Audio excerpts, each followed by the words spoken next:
Hey everybody, welcome back to the podcast. This is Sup, and I'm your host coming with only 4 hours of sleep to you, the Ice Wolf.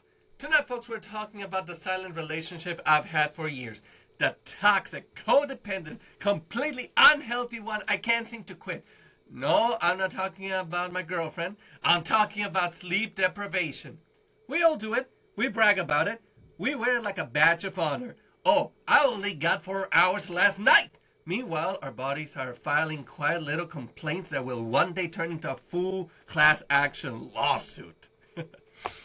This isn't just, I stayed up too late watching Netflix. No. This is the chronic, modern life, I'll sleep when I'm dead version that's slowly killing all of us. And I'm deeply qualified to talk about it because I'm running on roughly 60% battery at all times. But we all know how it goes. I'm not sleep deprived.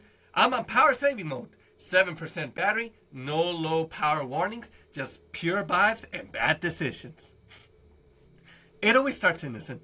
You're 22 and you can pull an all-nighter, drink 3 Red Bulls, and still function like a normal human. Then you hit your 30s and suddenly staying up until 1 a.m. watching TikTok feels like you just got hit by a truck the next day. For me, it started with tech support. Remember that? Night calls from people whose printer stopped working at 10 p.m. because the paper is stuck. Wolfie, fix it! I'd be half asleep fixing someone's router while they told me their life story. Then I'd finally get back in bed at 2 a.m. and my brain would go, great, now we can replay every awkward thing you said in 2017. Lockdown made it so much worse. We talk about the video game all-nighters, Animal Crossing at 3 a.m., Among Us until sunrise, Warzone rank sessions that lasted until my eyes felt like sandpaper. I tell myself, just one more game. Like a liar.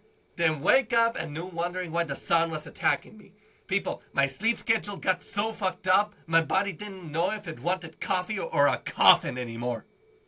Now it's everywhere, okay? Hustle culture sold us the lie that sleep is for the weak. You got people posting at 4 a.m. gym selfies like, while you're sleeping, I'm working on my empire. Bro, your empire is going to need a nap. San Diego makes it uniquely brutal. You got beautiful weather calling you to the beach at 7 a.m., but you were up until 2 in the morning doom scrolling or stress buying things on Amazon because of that credit card debt moment you had. Then you have to drive the 5 or the 805 in rush hour traffic while your brain is running on Windows 95. Merch! Must merch! Why are my eyes closing? No! Wolfie, you cannot nap at 75 miles per hour. That's how you become a San Diego traffic statistic. I became one, unfortunately, not too long ago. Because, funny enough, I fell asleep behind the wheel on the 5. The exhaustion is real. Don't worry, no people was hurt in the incident. Only my vehicle getting scratched on the side of the road. So, hey, only my bill got deeper in that. I had mornings where I generally didn't remember driving to work. Just autopilot and prayers. The effects creep in so slowly you don't even notice until one day you're standing in your kitchen at 2 a.m. arguing with the refrigerator about whether you already ate dinner. Okay? First it messes with your driving and then with your reality. Because first it's just crankiness, then you're forgetting why you walk into a room. Then you're having full conversations with people who aren't there. Your brain just starts glitching like an old Windows computer. But let's talk about the most dangerous sleep experiment ever attempted. Because this story always puts my own all-nighters into perspective. Okay? Back in 1964, and yes, I'm sorry I'm bringing a history lesson, but this is important. And a bit shocking. A 17-year-old kid named Randy Gardner decided to stay awake for a science fair project. Not one night, not 2, no. This kid went for 11 days and 25 minutes, 264 hours straight with zero sleep, okay? No, I'm drinking coffee to do this. No, this is a challenge. I don't even know why the kid did it. It was supervised by a researcher, and at the time, it set a world record. Heads up, the Guinness doesn't officially recognize it anymore for obvious safety reasons, obviously. But still, here we go. Yeah, I'm just gonna stay up for science. How bad can it be? Spoiler, it was bad. By day 3, he was irritable and couldn't focus. By day 5, he was hallucinating. He started seeing fog that wasn't there. He thought a street sign was a person.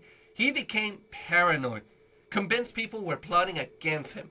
His speech slurred, his memory went to garbage, and at one point he couldn't even remember basic things like how old he was. Researchers said he looked like a zombie who was still somehow walking around. He had mood swings so extreme it was like watching a teenager go through puberty in fast forward while being tortured. And the craziest part? After 264 hours, he finally went to sleep and woke up relatively normal after about 14 hours. The human body is wild. It can survive way more punishment than it should, but the experiment basically proved that we already know deep down, sleep deprivation is no joke. It messes with your cognition, your emotion, and your perception of reality. Now compare that to me. I pull a couple of 4 a.m. Warzone sessions during lockdown or stay up doom scrolling because of my credit card debt anxiety, and I feel like I aged 10 years.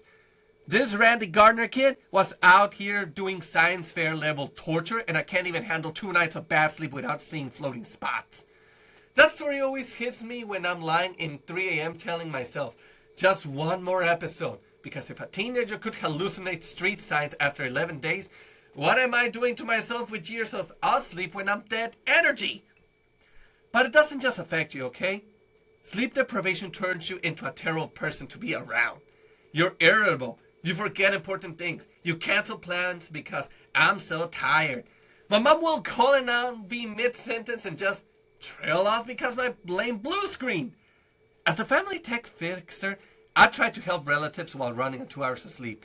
Let me tell you, nothing builds confidence like trying to explain iCloud to your aunt while you're seeing floating spots. Romantically, forget it. You become the person who falls asleep during movie night at 8:30 p.m. like a grandfather. Your partner starts calling you the human sloth. Funny, considering she's the one falling asleep whenever we go to the movies, but I won't wake her up. She's cute when she's asleep and cranky when she's awake. So, which one should I pick? Trust me, sleep deprivation, not a funny thing, especially with your relationship. But hey, we all try to fix it with the same stupid solutions either way. We gone through the problem, now let's see if we can fix it our own way. I'll just drink more coffee. Famous last words. Now you're anxious and tired. The worst combo. Melatonin gummies that taste like candy, but do absolutely nothing, okay? Those 400 sleep trackers that tell you you slept terribly, which makes you sleep even worse because now you're stressed about your sleep score. And the classic, I'll catch up on the weekend. You don't. You just ruined your sleep schedule more. I've tried blue light glasses, white noise machines, magnesium supplements, and at one time I tried grounding by walking barefoot in the backyard at midnight. A raccoon judged me. Even the wildlife thinks I have a problem. But here's the uncomfortable truth nobody wants to hear. The only actual ways to fix chronic sleep deprivation is to fix your sleep schedule, okay? Not hacks, not supplements, not all power true. You have to treat sleep like the non-negotiable foundation it is. That means picking a realistic bedtime and wake up time and sticking to it.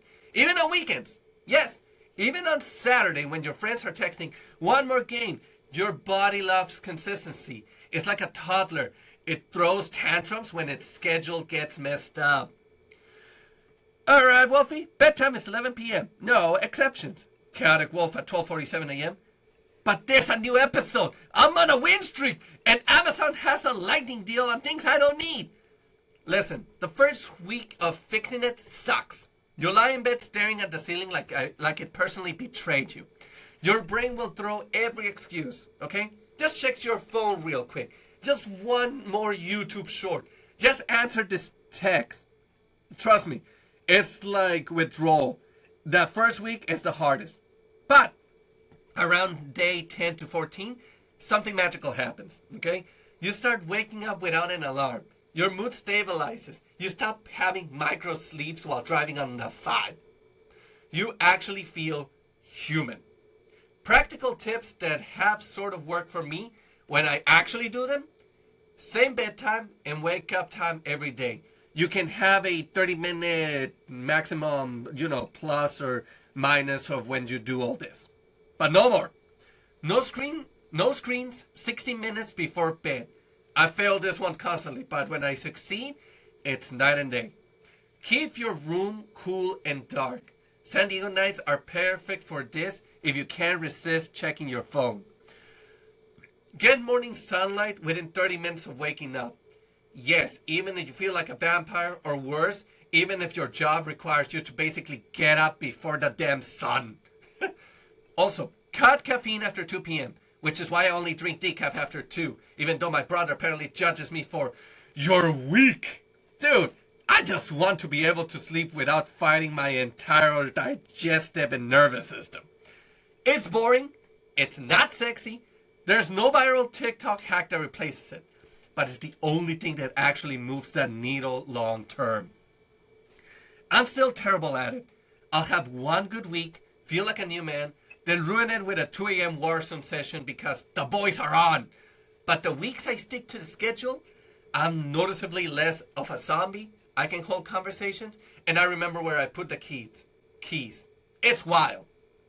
Here's the real nuisance.